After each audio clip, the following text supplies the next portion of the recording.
My name is Kim WYSALL. I've worked as a play and youth worker for the last 20 years. I grew up I was born in late 50s, and so I grew up as a child in the 60s. So I've got quite a lot of memories. I didn't go to work, I didn't leave school till 73, so I've got all those years of memories. I can remember taking my mum's dining room tables outside with a long piece of elastic and playing French skipping by myself in the garden.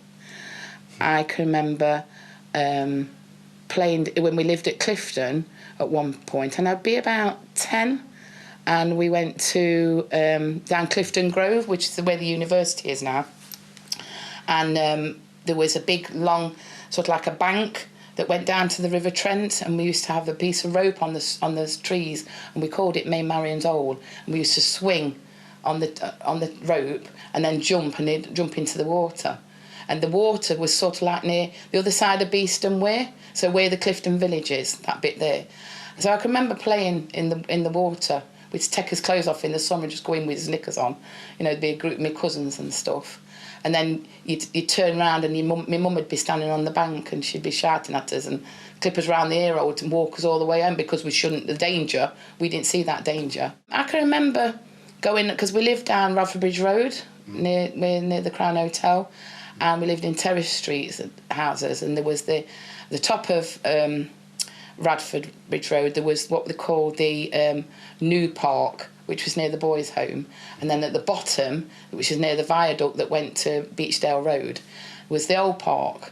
And I always seemed to be the oldest. I'm the oldest of 5, so I used to have to be responsible from the age of 9 for all my siblings and probably all the kids that would tag along. Right. And we used to spend nearly every day, long days on the park. And in the summer, I can remember, we'd just lie on the grass and look at the clouds and imagine what you could see from the clouds, you know, the different shapes and animals and stuff. And we always used to play games that were, somebody'd make it up, like somebody'd lie on the floor, and we'd all do that, the levitation games, where you'd all put 2 fingers underneath that person and try and you'd say a rhyme and you'd think that person was being lifted up by your 2 fingers. Yeah. So things like that. And I can remember I'd be about 9, and my mum and dad went through a divorce, and my dad was in the Air Force, so we went to live in Oxford and the RAF camp base there, and it was right where the park was. There was these wire fence, and on the other side was cornfields and wheat fields. Yeah. And we used to run around up and down in the wheat fields, and there'd be a the hayloft with all the haystacks, and we'd play hide and seek and stuff in there and just hang around in there. So how long were you in Oxford for then? I was in there for about 4 months, because then in the end my mum come to fetch me back. So and then you came back. Yeah, and then we came back to Nottingham. But I've lived in different places in Nottingham. Yeah. And then when mum and dad divorced, we got settled down. My mum met my stepdad, so that's when we went to Radford Bridge Road. I mean, I was a bit naughty as well, because when I got to about 11, 12, I never used to have many girl friends. Right. I was always a tomboy. I was always out with the lads. Right. I'd be out on bike rides with the lads. We'd go scrumping, pinching apples. So where would you play on railway lines as well? Right. Okay. Naughty. Very risky play. So a lot of that stuff was about like done that. Yeah. Taking chances and seeing. Let's put your foot on the track to see if you can feel the vibration, and just walking along the track and then dodging into the bushes when you. So tell me about scrumping then. Where did you go scrumping? So I can't really. It was sort of like round Wollerton area, because I used to deliver papers round Wollerton area. Yeah. So we'd go round the houses. You know, once you knew they'd got apples in the back gardens, you'd just climb over the fence or the wall. And with your friends or with your we're never on my own. It was with the lads, you know, with the boys my age or perhaps a little bit older. Right. There might have by that time been 1 or 2 girls, but I was always I can remember being 11 and being scruffy, I didn't. It wasn't until I was about 13 I started to be more effeminate and having and then I was interested in boys in a different way. Yeah. Do you know what I mean? Yeah. When we lived on Radford Bridge Road, where the boys' home is, so sort of like across the road now, I think this house is there now, there was just like some barren land. And they used to, you know, the carriages from lorries, you know, the actual lorry, the carriage bit, they used to store them on there, and we used to break in and just make them out to be dens, because they'd be empty, nothing in there. So each day we went, we'd take something else with us, you know, like take food, and we'd do a bit of a campfire and stuff like that. So you'd play in yeah, there. so play in there, So yeah. you'd find the yeah, so nearly all the kids on the estate were just playing the wasteland, and with it in these lorries. I mean, everything you've spoken about so far, it's playing outdoors. Yeah. So inside. No, I'm just. I don't. No problem. Yeah. I'm just saying. Inside, I can't really remember because anything's sticking out, because we was always told to go out. But that's what I'm saying. Yeah, we was always together. Yeah. Just noticing the difference between perhaps children today. I had to do chores. I was telling somebody the other day. Yeah. My mum had a lot of brass. You know, in them days they had brass ornaments. Yeah. And it was my job on a Sunday to polish all the shoes. Well, I used to have to polish all the brass, so do the brasso in the morning. And then we'd have to go on the park, and we'd come back and have dinner. And then my dad they'd have a mad half an hour with us, tormenting us and a bit rough and tumble, and we'd get his back, and we always end up crying because he always got the better of us. He got a bit too. Yeah, then he'd fall asleep. But then I had to have my job was on Sunday evening when everybody was in the bath.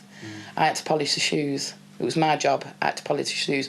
And because my stepdad had been in the Navy, you had to see his face in the shoes. When I was growing up, I always seemed to have a crowd. I was never on my own. Yeah. I always seemed to be with somebody, whether it was my siblings or whether it was friends, you know, from around, you know, in the area and that. So it would be friends from on your street? Because it was 3 terrace streets. So I would say from when we lived Radford Road, from being the age 9, there was all the kids in that window would always be out together.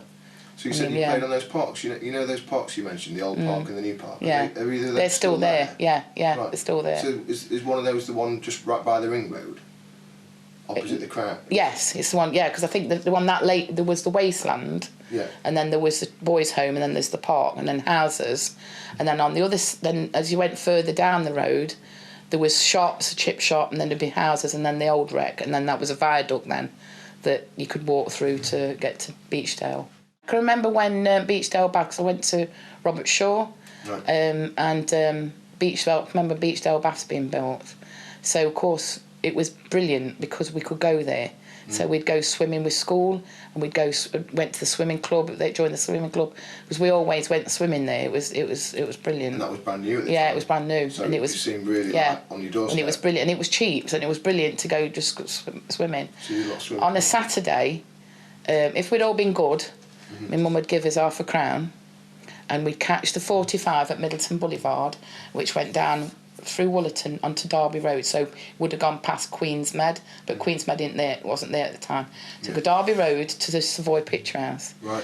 And out that still there. Yeah, and out that money we'd pay bus fare, pay to get in, bag of sweets and chips on the way home, bus fare home.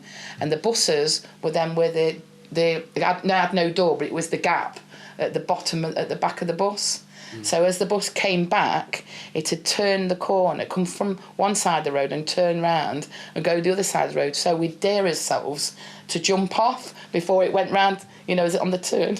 So you'd swing on the pole and jump off. Yeah. So that was your Saturday treat then? Yeah, that was a Saturday treat. We'd all behaved. We'd all behaved as souls. And that was or my mum wanted to get rid of us for a few hours. Yeah, a bit of both probably. Yeah. I'd probably be about 8.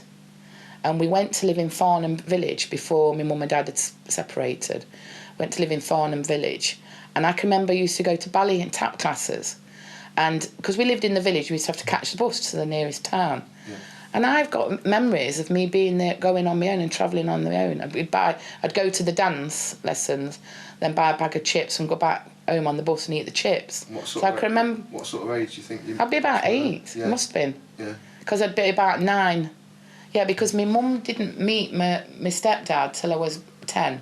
Right. So it's got to have been... Before that? Yeah. That's before you went up. So you would not dream of a... No. I mean, here at the play centre, we do get a lot of kids, 6, 7, 8, that will come on their own, but they live probably across the road or just down the road or whatever. Yeah, streets most, probably. And, but you wouldn't dream... I don't think you've ever seen a child that's 8, because you'd think, why that child on the bus on their own? Not on the... Yeah, on their own, the sort of thing. It's not... It's a different... Yeah, I mean, and they had stranger danger then, because I can remember when we played, at one particular time we was playing in Clifton Grove, and we met a flasher. Right. I can remember seeing this man. So there was... Yeah, we wondered what he was doing, and he was flashing and being obscene, you know. So we still had those sort of things. Your parents still told you about stranger danger and not getting... Because there was always something about a man in a car offering you sweets. You get letters from school about it. And there was still that. There were still stories of children being abducted and stuff. But I think it's brought up more now, and there's more news about it, there's more things spoke about it, and I think a lot of the time you have to be really careful how you... I can remember with my daughter how hard it is to tell her that when you're standing at a bus stop and a lady or somebody speaks to you, it's nice to answer back in a polite way, but it's about them understanding and knowing where their barriers are or their boundaries are for that, and how far it can go, and what to look for, and how to feel when they don't, you know, what to do if they feel uncomfortable. But it's hard thing to put into a child, you know what I mean, without scaring them. And it could be one of the reasons why a lot of kids don't go out to play. Parents fetch them from school in the car. They don't even walk the streets, do they? Sometimes. No. They get picked them up, taken to school in the car. So all they're doing, the engagement is just in the school. And possibly just playing in their own back garden, but not even having friends around.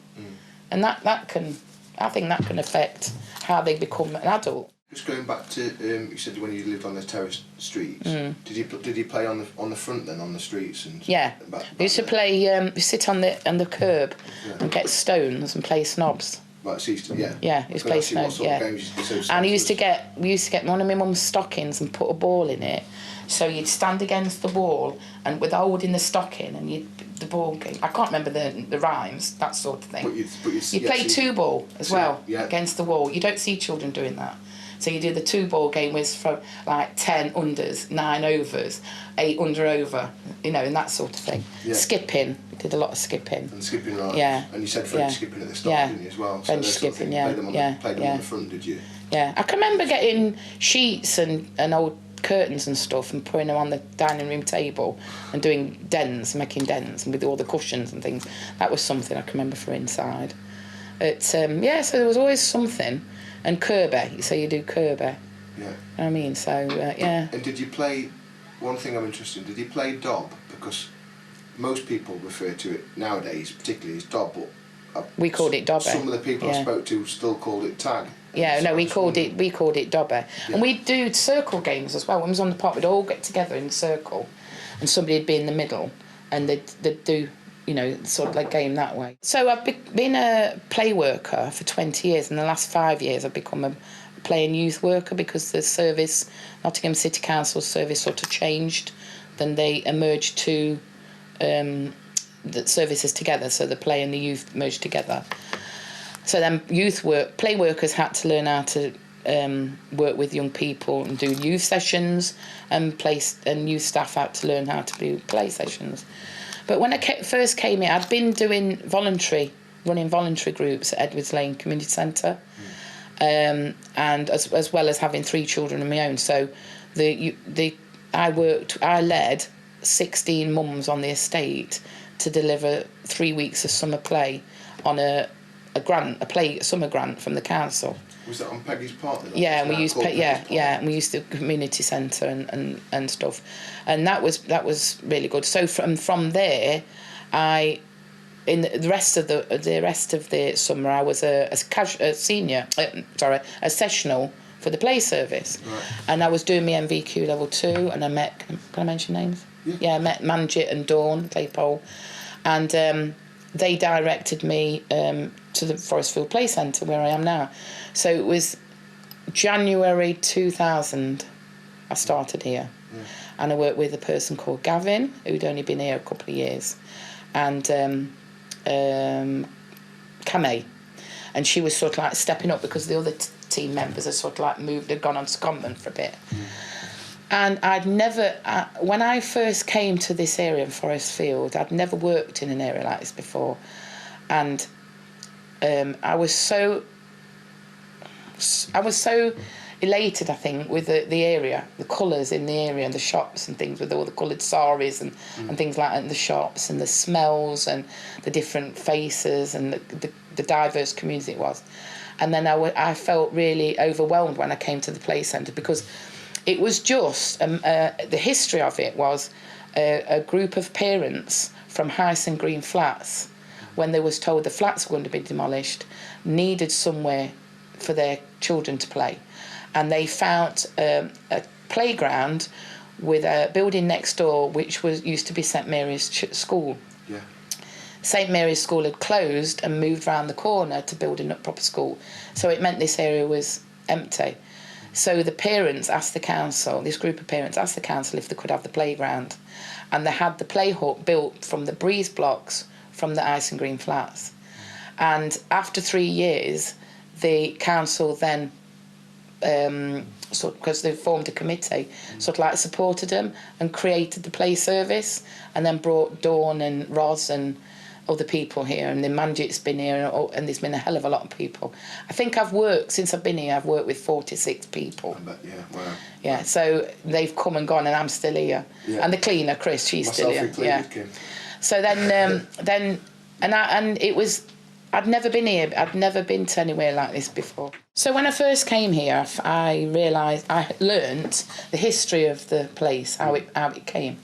And Hyson Green Flats were being demolished, and there was a group of parents that used to organise play things in the middle of the flats, and they was looking for somewhere else to go. The council had said to them, well, we'll go and have a look around the area, see if you can find something. Because that's when the flats were going to be knocked Yes, down. This yeah, is Hyson Green Flats where Aston is now, isn't it? Yeah. And they were going to knock it down, weren't they? So they found this area, the playground, and it was the playground for St Mary's School, which is now Greenfields next door.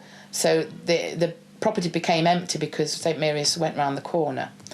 And so with the council's help, the parents got the playground, and they built a hut from the breeze blocks of the flats.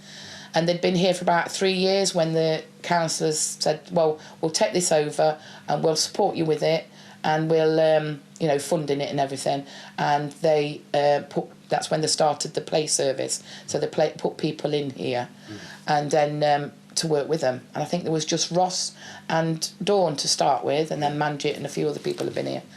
And then, so during that time, of course, part of the deal with the council was they'd got to form a voluntary committee.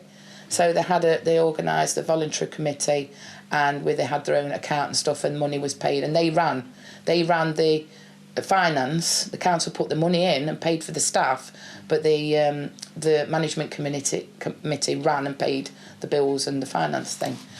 Then we worked it out about 2007. We had the hut was knocked down, and then we had 2 porta cabins put together, so we've got a new hut. And there's been a lot of changes because the equipment outside's changed.